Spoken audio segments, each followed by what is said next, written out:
कलकत्ता में। कौन सा गीत था वो? हिंदुस्तान में ब्रिटेन के लोगों के समर्थक बहुत बड़ी संख्या में रहे, और ना सिर्फ ब्रिटेन के समर्थक रहे बल्कि अंग्रेजों के तलवे चाटने वाले घराने इस देश में रहे।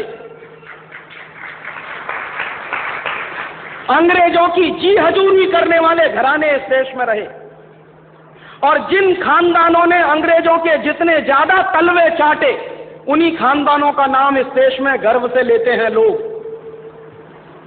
जो अंग्रेजों के सबसे ज्यादा पिट्ठू बनकर रहे, जो अंग्रेजों के चरणों में साष्टांग बिछ जाते थे, ऐसे ही लोगों को इस देश के इतिहास में पढ़ाया जाता। और ऐसा ही एक खानदान था जो अंग्रेजों की गुलामी में आकंठ डूबा हुआ था। उस खानदान का नाम था टैगोर खानदान। और उस टैगोर खानदान का एक व्यक्ति था जिसका नाम था रविंद्रनाथ टैगोर।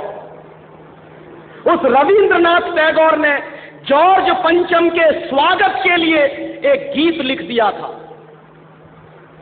और ना सिर्फ उस आदमी ने वो गीत लिखा, बल्कि कलकत्ता में जब जॉर्ज पंचम पहुंचा और उस भरी सभा में जहां लाखों लोग उपस्थित थे, हिंदुस्तान की गुलामी का गीत गाया गया और ब्रिटेन के राजा का सम्मान किया गया। और ये काम रविंद्रनाथ टैगोर ने अपने मुंह से किया। और वो गीत कौन सा था जो रविंद्रनाथ टैगोर ने इंग्लैंड के राजा की स्तुति का गान करते हुए लिखा था? वो गीत वही है जिसको आप कहते हैं जनगण मन अधिनायक जय हे भारत भाग्य विधाता। बहुत शर्म आती है मेरे जैसे आदमी को जब वो गीत गाने के लिए कोई मुझे कहता है कि ये गाओ। क्यों गाएं उस गीत को? रविन्द्रनाथ टैगोर तो चापलूसी करते थे अंग्रेजों की, रविन्द्रनाथ टैगोर तो चाटुकार थे अंग्रेजों के, और रविन्द्रनाथ टैगोर तो साइकोसेंट थे अंग्रेजों के। इसलिए उन्होंने अंग्रेजों के राजा के सम्मान में वो गीत लिखा था। मैं तो नहीं हूं, मुझे तो अंग्रेजों की चापलूसी से कोई मतलब नहीं। मैं तो अंग्रेजों का उससे ज्यादा विरोधी हूं जितना कोई हो सकता। लेकिन मेरे आजाद देश में उस गीत को बार बार गवाया जाए, ये मेरा राष्ट्रीय अपमान का प्रश्न है। और जिस गीत को अंग्रेजों के राजा जॉर्ज पंचम के स्वागत में गाया था रविन्द्रनाथ टैगोर ने, वही गीत 5 दिन पहले दिल्ली के एयरपोर्ट पर गाया गया महारानी के सम्मान में। आपने कभी ध्यान दिया है उस गीत के शब्द क्या हैं और उन शब्दों का मतलब क्या है? जनगण मन अधिनायक जय हे, हिंदुस्तान की जनता के मनों के अधिनायक तुम्हारी जय हो, ये मतलब है। जनगण मन अधिनायक जय है माने जॉर्ज पंचम, तुम हिंदुस्तान की जनता के मनों के, जनता के गणों के अधिनायक हो, सुपर बॉस हो, इसलिए तुम्हारी जय हो। ये रविन्द्रनाथ टैगोर गा रहे हैं। भला इससे ज्यादा चाटुकारिता का दूसरा कोई प्रमाण मिल सकता?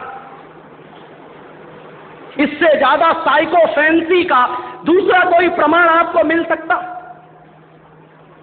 और दूसरी लाइन है जनगण मन अधिनायक जय है भारत भाग्य विधाता, माने तुम भारत के भाग्य विधाता हो, माने हमारा भाग्य तुम लिख रहे हो। ये तो कोई भगवान से भी नहीं कहता है।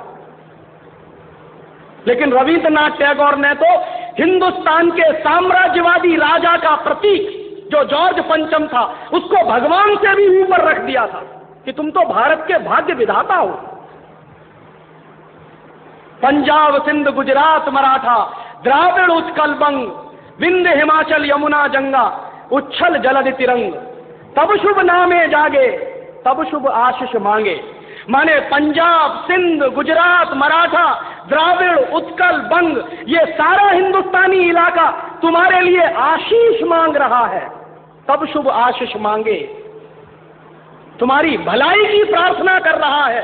ये पूरा हिंदुस्तान जो अंग्रेजों की गुलामी में सिसक रहा था, उसको रविन्द्रनाथ टैगोर लिख रहे हैं कि ये सारा का सारा हिंदुस्तान तुम्हारे लिए आशीष मांग रहा है,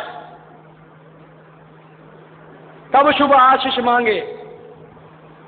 और वो सारी की सारी आशीष हम तुमको दे रहे हैं अपनी तरफ से।